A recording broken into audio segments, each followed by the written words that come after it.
जय आयुर्वेद मु doctor Devdutt Samantaray.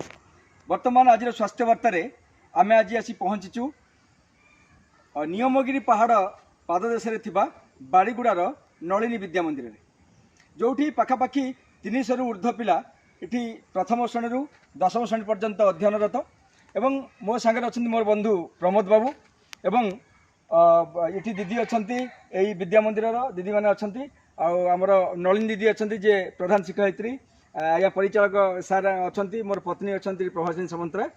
Eighty ये विद्या मंदिर को आसला ये इठी भी एमती बाड़ी बगीचार औषधीय गुण थिबा जो वृक्षलता एते भरपूर होगी अच्छी जार कल्पना बाहर।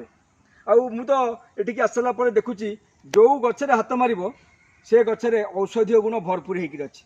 एक आम जाचे समस्ते जाचे आम बाड़ी बगीचार पिजुली गछ अच्छी, किंतु मुझे एक निश्चित कहि आज जो आलोचनार विषय वस्तु पिजुली गछ उपरे, पिजुली पत्र उपरे, पिजुली चेर उपरे, पिजुली छाली उपरे, किंतु अलग निश्चित रूपे एठिकार पिजुली और सेठिकार पिजुली भितर बहुत फरक ना। ये सार अच्छी ना कौन पेस्टिसाइड अच्छी, ये ऑटोमेटिकली प्रोसेस रे बढ़ी। आम पिजुली बागान अच्छे, तेणु आज स्वास्थ्य वार्ता आम आलोचना करवा ये पिजुली पत्र बाबद विशेषकर प्रथम कहि आपड़ जेकोसी प्रकार पेट ये जो दांत बिंधा हो दांत पोककटा हो दांतर जेकोसी प्रकार समस्या हो किंबा पाटे जो छाली पड़ जाता है विटामिन बी डेफिशिएंसी रु आपणकर निश्चित रूपे ये पिजुली पत्र आप आरोग्य लाभ करेंगे।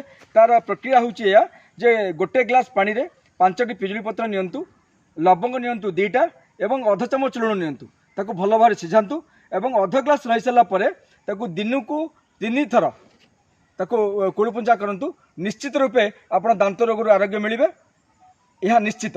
धन्यवाद।